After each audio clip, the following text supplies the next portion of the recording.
ఇప్పుడు రెడీగా ఇదంతా కూడా కెనాల్ వాష్కి రెడీ అయింది.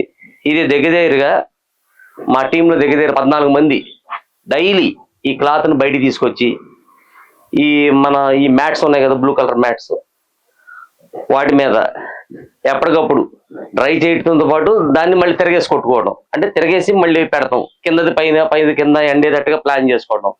ఇలా కంటిన్యూషన్ డైలీ ఒక 14 రోజుల నుంచి వీళ్ళు ఇదే ప్రాసెస్ అండి. మేము ఇది ఇప్పుడు ప్రజెంట్ కెనాల్ వాష్ రెడీ చేసుకుంటున్నాం. ఇప్పుడు ఇలా ప్రతిదీ కూడా డ్రైన్ కంప్లీట్ అయిందంతా కూడా ఇలా ఒక 15 తాన్లు 20 తాన్లు ఇలా డోలాలు వేసుకుంటామండి. కెనాల్ వాషింగ్ చేయడానికి మాకు అందుబాటులో వాటర్ లేదు. ఈ జనవరి ఫిబ్రవరి నెల మ్యాక్సిమం ఇక్కడ దగ్గరలో ఉన్న ఒక 15 నుంచి 60 కిలోమీటర్స్ వస్తుంది. అక్కడ దాకా మేము ఇది మా వెహికల్స్ మీద తీసుకెళ్ళి ఎర్లీ మార్నింగ్ మ్యాక్సిమం 3:30 కల్లా స్టార్ట్ అయిపోతామండి. అక్కడికి వెళ్ళేటప్పటికి 5:30 6 అవుతుంది. మాకు ఒడ్డు దగ్గర నుంచి ఆ శ్రీకాకుళం రేవు అంటారు దాన్ని, అంటే నదీ పరివాహకమైన ఒక ప్రాంతం. అది దగ్గర మాకు డైరెక్ట్గా వెహికల్స్ వెళ్ళే ఫెసిలిటీ కూడా ఉండదు అక్కడ. మీకు అది నెక్స్ట్ టైం కూడా మీకు ఈ వీడియోలో అప్లోడ్ చేస్తాము.